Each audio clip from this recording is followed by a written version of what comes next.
All right, this is Regents Review homework number 2. All right, number 1, the owner of a small bakery has one employee who's paid an hourly rate. It might be important. An hourly rate of $15. The owner estimates her weekly profit using the function P of X equals 7,250 minus 15X. In this function, X represents the number of what? Well, X and negative 15, that's a rate, okay? And the rate that we're talking about is an hourly rate. So this is hours worked per week. Number 2, domain. Remember that domain means the X values. That's what we're talking about. All right. To use for a function that predicts the number of household pets in terms of means that we're about to learn what X represents. In terms of the number of people in the household. So number of people. Well, we can't have negative people. And we can't have fractions or decimals of people. We need complete people, right? And the only one that fits that is number 3, whole numbers. Those are positive, complete numbers. All right, number 3, which function has the same y-intercept? What we're going to do is type all of these into y equals. All right, first thing we got to determine is the y-intercept of the function that we're given here is a positive 3. So that's what we're looking for.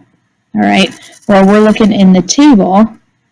When x is 0, we need y to be 3. Remember, that's what the y-intercept means. All right, and just a reminder of how to solve for y, because we have to solve for y for these.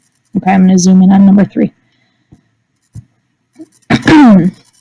Okay, we first bring over the x values, or everything that's not y. Okay, 4y equals 12 minus 3x divided by 4 divided by 4. And we get y equals this big fraction, because 4 does not go evenly into both of those.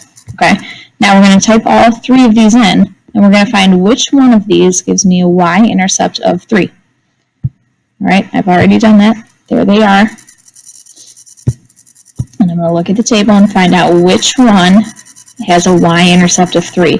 Or when x is 0, which one of these is positive 3. And it's our third choice in black. And our third choice in black was negative 3x plus 12 divided by 4, which is the one that we solved for over here. Okay, so this one is the correct answer. Oops. Number 4, how does the graph of the function 1/2 x plus 4 squared minus 3 compare to x squared? All right, well, we're comparing graphs. That means that we've got some transformations happening. Remember, if it's happening on the outside, it's vertical. On the inside, it's horizontal. Okay, so this is a vertical, and we're shrinking it down to half of its size.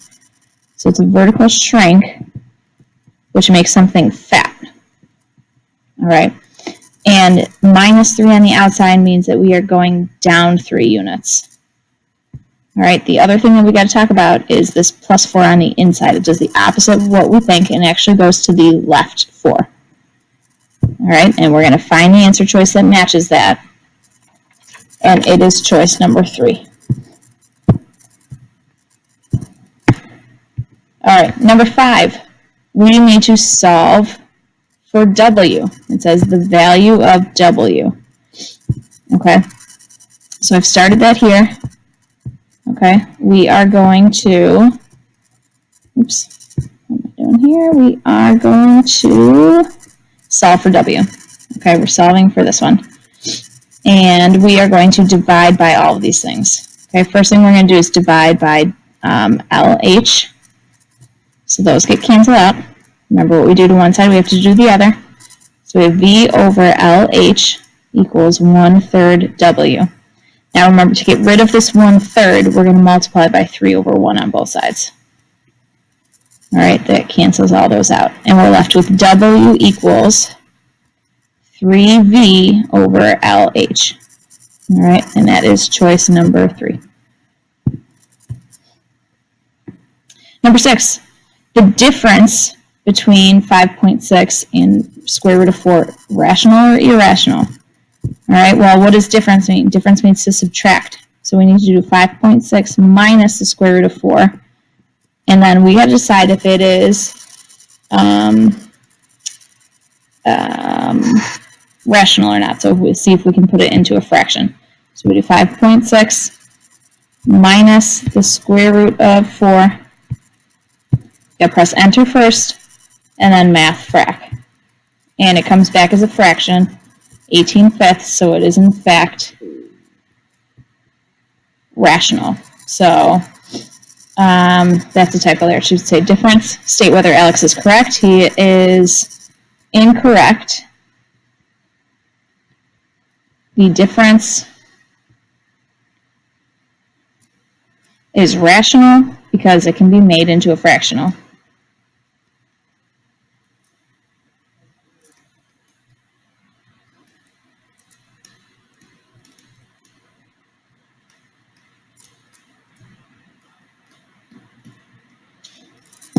All right, moving on. Which ordered pair would make it no longer a function? Okay, no longer a function means that we cannot have any repeating x values. All right, no longer a function. So when we take a look at this list, -2 would repeat. So the ordered pair -2, -5 would have x equals -2 repeat. So it would no longer be a function.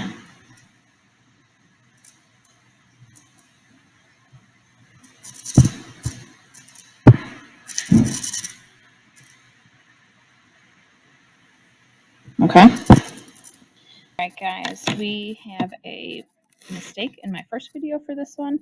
All right, this is type A is 3 feet tall and grows at a rate of 17 inches per year. Type B is 5 feet tall and growing at a rate of 14 inches per year.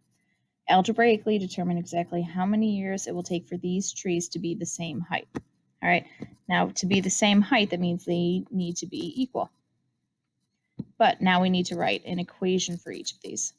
All right, now if it's 3 feet tall, but it's growing at a rate of 17 inches, okay, we need to be able to compare feet to inches. So 3 feet tall is 36 inches. All right, so that's our starting value. So type A is starting with 36 inches and growing at a rate of 17 per year.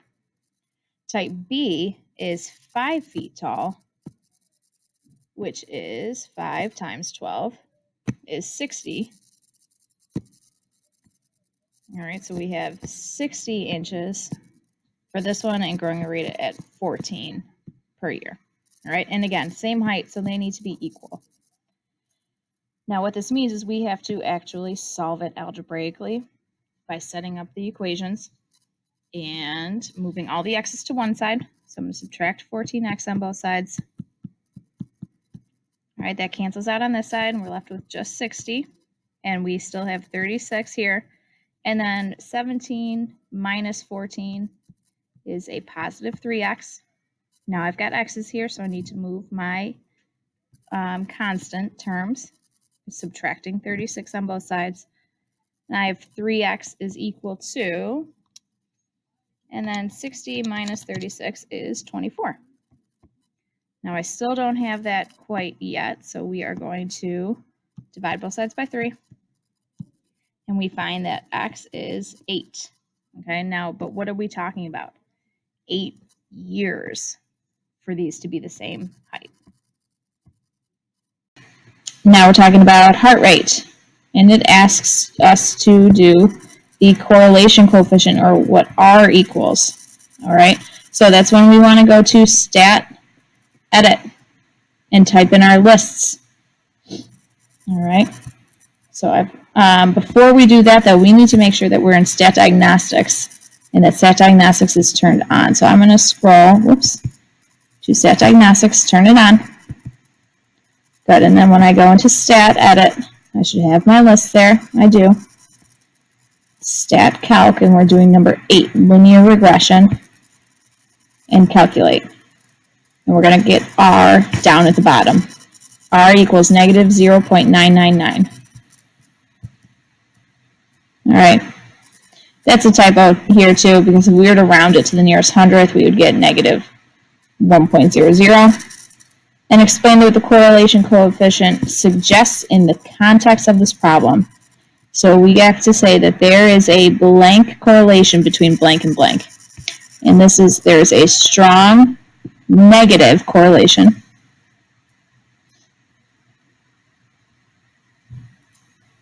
between, well, what are we talking about? We're talking about age and heart rate.